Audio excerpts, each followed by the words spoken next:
प्रिय विद्यार्थियों, मैं हूं doctor Ved Prakash Yadav, associate professor Babu Shobharam government arts college Alwar.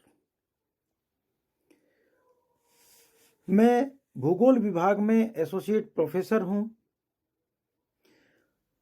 आप सबको मेरा प्यार भरा नमस्कार।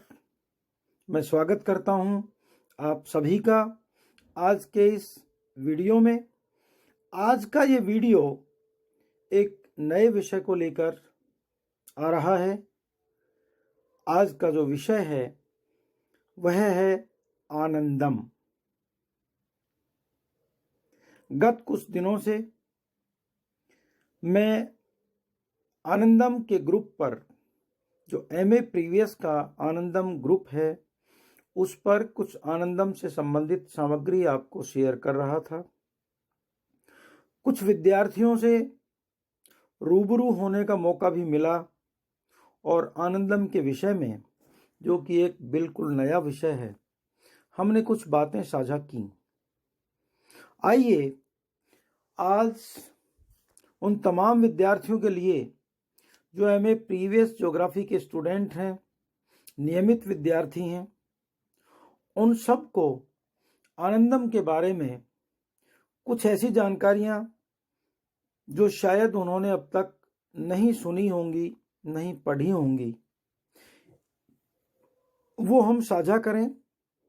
यद्यपि आपको जो अब तक जानकारियां दी गई हैं उनमें बहुत सारी ये बातें आपको बतलाई भी गई हैं, लेकिन मैंने जब विद्यार्थियों से रूबरू होने के बाद उनसे जानकारी चाही तो मुझे लगता है कि संबंधित साहित्य को उन्होंने पढ़ा नहीं और इस कारण से अधिक जानकारियां उनके पास आनंदम से संबंधित उपलब्ध नहीं थी।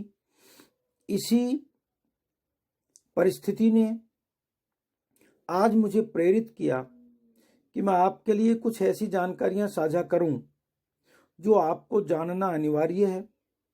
कुछ ऐसी गतिविधियों के बारे में भी मैं चर्चा करूं इस वीडियो में जो आपके लिए बहुत आवश्यक है। तो आइए मैं आनंदम को लेकर के कुछ खास बातें आपसे साझा करूं। पहला प्रश्न है विद्यार्थियों कि आनंदम है क्या। आनंदम एक अनिवार्य विषय के रूप में हमारे पाठ्यक्रम में विश्वविद्यालय द्वारा इसी वर्ष से प्रारंभ किया गया है, जोड़ा गया है। तो आनंदम एक अनिवार्य विषय है और यह अनिवार्य विषय इस वर्ष विश्वविद्यालय के अंडर ग्रेजुएट स्टूडेंट्स के लिए और पोस्ट ग्रेजुएट स्टूडेंट्स दोनों के लिए प्रारंभ किया गया है। लेकिन इस वर्ष यूजी क्लासेस में बीए, बीएससी, बीकॉम इत्यादि की जो कक्षाएं हैं प्रथम वर्ष की, केवल उनमें यह संचालित होगा और ठीक इसी प्रकार से पोस्ट ग्रेजुएशन की जो प्रीवियस क्लास है, पूर्वार्ध की क्लासें हैं, एमए, एमएससी, एमकॉम इत्यादि, उनमें इस कोर्स को अनिवार्य विषय के रूप में लागू किया गया है। आने वाले वर्षों में अगली कक्षाओं में इनको प्रारंभ किया जाएगा। मसलन वर्ष 21-22 में BA, BSc, BCom part second और एमए, एमएससी, एमकॉम फाइनल के स्टूडेंट्स के लिए यह लागू होगा और उसके अगले सत्र में 22-23 में यह अंडर ग्रेजुएशन की थर्ड ईयर क्लासेस के लिए स्टार्ट किया जाएगा। तो ये है आनंदम, एक अनिवार्य विषय है जिसमें सभी विद्यार्थियों को इससे संबंधित गतिविधियों में भाग लेना है। इसके दिए गए जो निर्देश हैं, जो अनुदेश हैं, उनके अनुरूप कार्य करना है। यह जो विषय है, इस विषय में इसका अपना एक अंक योजना है। उस अंक योजना की यदि हम बात करें तो अंक योजना में जो अंकों का डिवीजन है वो 4 भागों में बांटा गया है। पहला, आपको एक दैनिक डायरी भरनी होगी जो 10 अंक की होगी।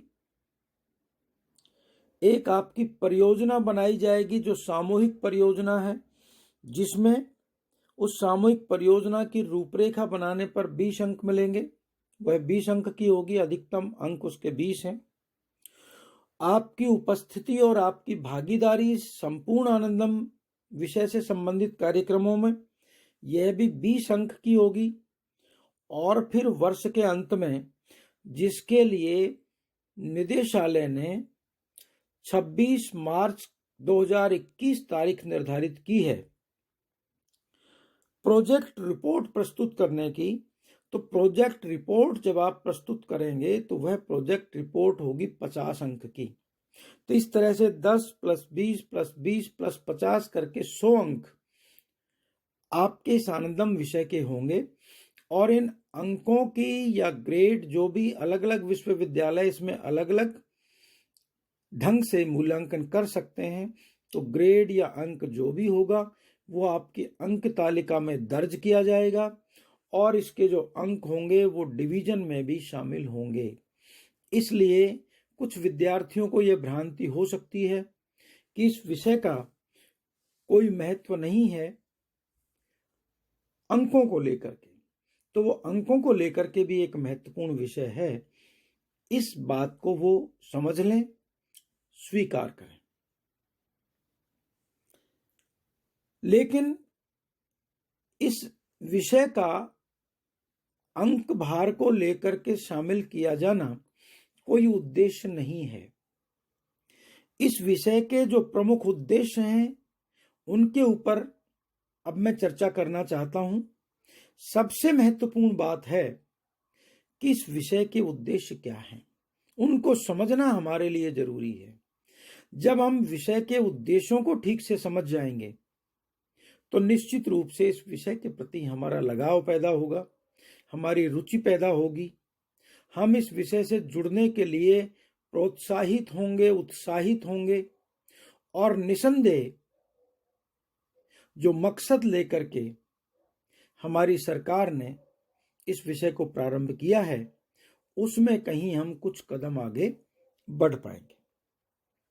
तो आइए मैं आपको आनंदम के उद्देश्यों के बारे में जानकारी देता हूं।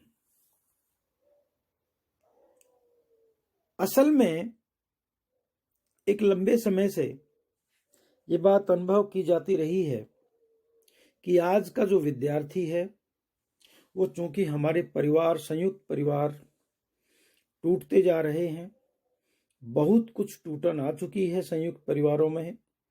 परिवारों का जो स्वरूप है वो एकल होता जा रहा है और संयुक्त परिवार के टूटने के कारण ही हम सामाजिक तौर पर भी बहुत टूट रहे हैं। सामाजिकता का अभाव आज के जो बालक बालिकाएं हैं उनमें दिखाई देता है। सामाजिकता के जो गुण विकसित होने चाहिए उनमें, उनका कहीं अभाव देखा जाता है।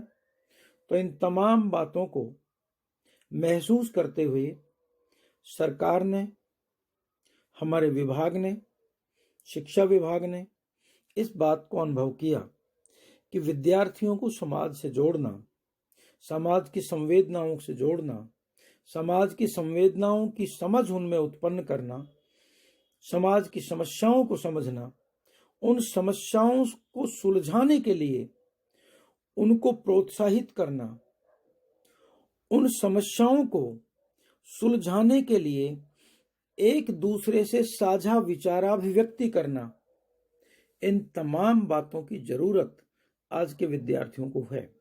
और खास करके वे विद्यार्थी जो 18 वर्ष से ऊपर हो गए हैं, जो कॉलेज में पढ़ने लगे हैं, महाविद्यालयों के वे विद्यार्थी, चाहे वो छात्र हैं चाहे वे छात्राएं हैं, उनमें इन तमाम बातों की समझ होना, एक समाज और राष्ट्र के प्रति संवेदनशीलता होना मानव और जीव के प्रति संवेदनशीलता होना बहुत आवश्यक है।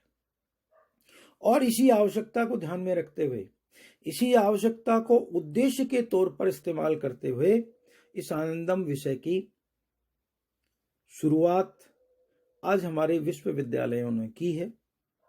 विद्यार्थियों में रचनात्मकता, सृजनात्मकता का विकास करना, राष्ट्र प्रेम की भावना का विकास करना, नेतृत्व के गुणों को विकसित करना, छात्रों में व्यक्तिगत गुणों का विकास करना, उनमें नैतिक, सामाजिक जो उनका विकास होना चाहिए उस विकास में मदद करना, उस विकास के लिए उनको प्रेरित करना, उस विकास के लिए उनको मार्गदर्शन देना, और कुल मिलाकर के कहें तो विद्यार्थियों के सर्वांगीण विकास में मार्गदर्शन देना, मदद देना, उनको प्रेरित करना इस आनंदम विषय का उद्देश्य है।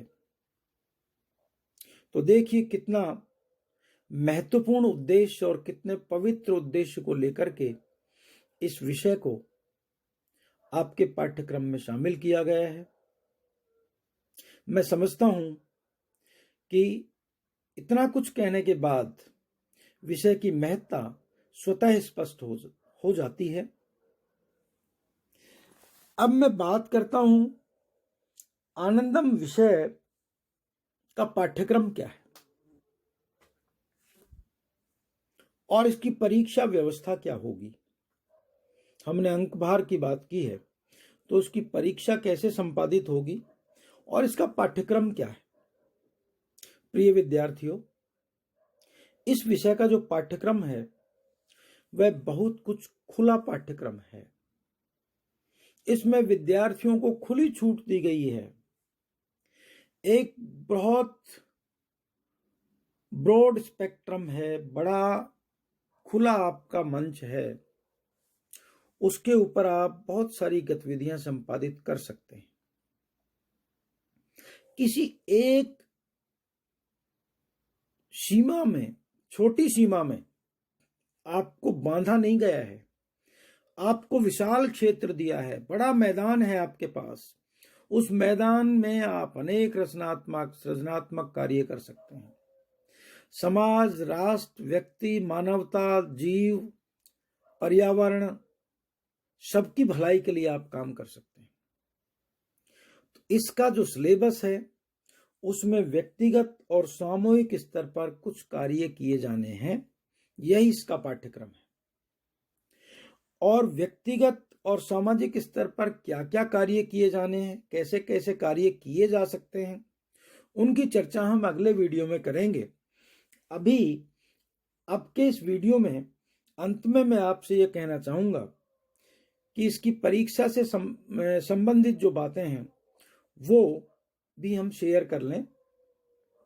इसकी कोई लिखित परीक्षा विद्यार्थियों नहीं होनी है। इसकी परीक्षा प्रतिदिन चल रही है, चलती रहेगी जब तक कि आपकी वार्षिक प्रोजेक्ट की रिपोर्ट प्रस्तुत नहीं होती। और इस वार्षिक प्रोजेक्ट रिपोर्ट को प्रस्तुत करने की अंतिम तिथि विश्वविद्यालय के द्वारा 26 मार्च 2021 रखी गई है। मैं इस तिथि को पुनः रिपीट कर रहा हूं। यह तिथि 26 मार्च 2021 रखी गई है, जबकि आप अपनी वार्षिक रिपोर्ट प्रस्तुत करेंगे और वार्षिक रिपोर्ट के साथ ही आपकी दैनिक डायरी भी प्रस्तुत करेंगे। मैं अगले वीडियो में आपको दैनिक डायरी का प्रतिरूप बतलाऊंगा। व्यक्तिगत और सामूहिक स्तर पर कौन कौन से कार्य किए जा सकते हैं, किए जाने हैं, उन तमाम पहलुओं के ऊपर आपसे चर्चा करूंगा। इस वीडियो में केवल इतना ही। धन्यवाद। नमस्कार।